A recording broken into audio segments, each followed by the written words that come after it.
सादर नमस्कार, सादर जय जिनेंद्र। क्षमा न्यूज चैनल कहीं भी कभी भी सही और सकारात्मक समाचारों के लिए देखना और सुनना न भूलें। साथ में आपसे विनम्र निवेदन है कि यदि आपने इस चैनल को सब्सक्राइब नहीं किया है तो कृपया अवश्य कीजिए और शेयर और लाइक करना ना भूलें।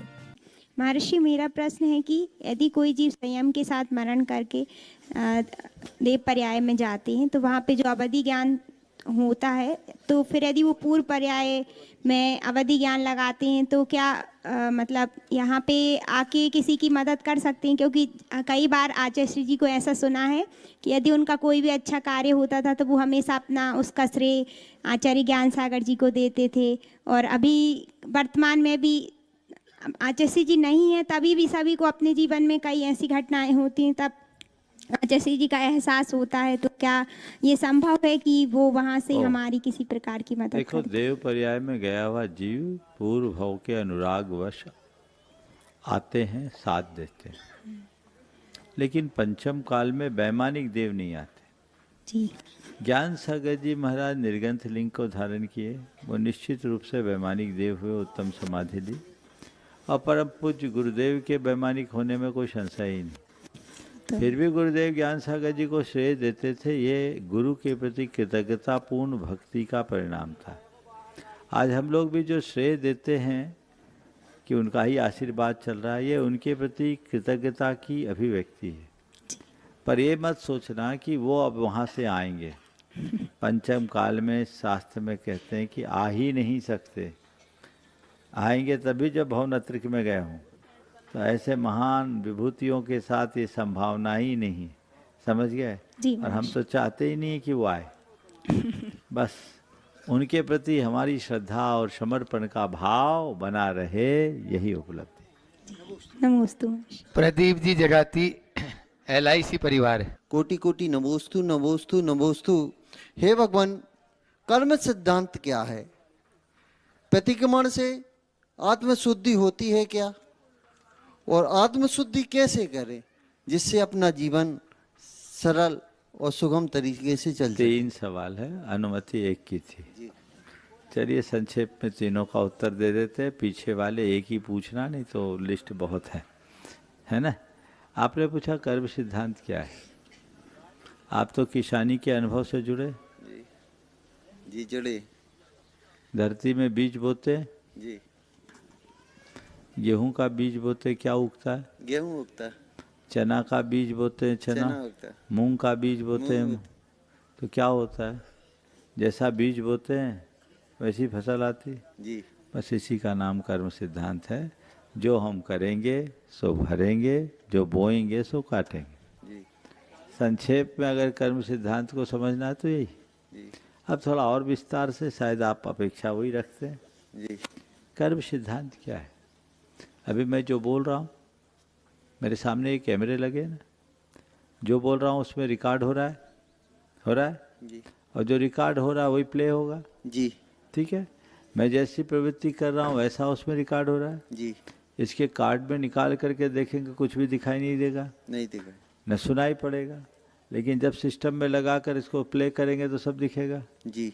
बस ऐसे ही ये कैमरा सामने हमें दिख रहा है, एक इनर कैमरा है जिसमें हमारी प्रत्येक प्रवृत्तियों की छाप पड़ती है, उसे कार्मन संस्कार कहते हैं।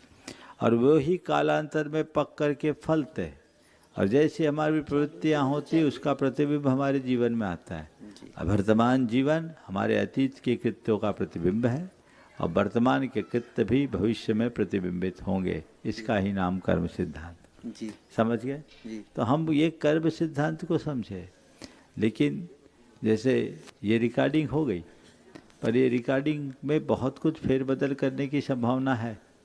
चाहे तो इसको एडिट किया जा सकता है जी, है ना? इसको रिवर्स और फॉरवर्ड भी किया जा सकता है जी। जो चीज़ें थोड़ी गड़बड़ हो गई उसको थोड़ा बहुत एडिट करके ठीक किया जा सकता है जी। कोई चीज़ बहुत अच्छी है तो उसको बार बार रिवर्ट करके उसे सुना भी जा सकता है। आपके यहाँ तो कॉपी पेस्ट करने का भी सिस्टम है, एक ही मैटर को आप कहीं 25 जगह कॉपी पेस्ट कर सकते सुन सकते हैं। जो अच्छी नहीं लगे उसे फॉरवर्ड कर सकते हैं, और आप चाहें तो पूरी की पूरी कैसेट ही डिलीट कर सकते हैं। कर सकते हैं। अंदर का भी सिस्टम कुछ ऐसा ही है, लेकिन पूरा वैसा नहीं। वहाँ सब ऑटो मोड में है, हमारी इच्छा से नहीं चलेगा। यहाँ बाहर इच्छा से चलता है। अंदर के कैमरे में सब ऑटोमेशन है, वो ऑटोमेट में है, मोड में है, अपने आप चलता है। हमारे भाव अच्छे होंगे तो हमारे कर्म डिलीट होंगे जी।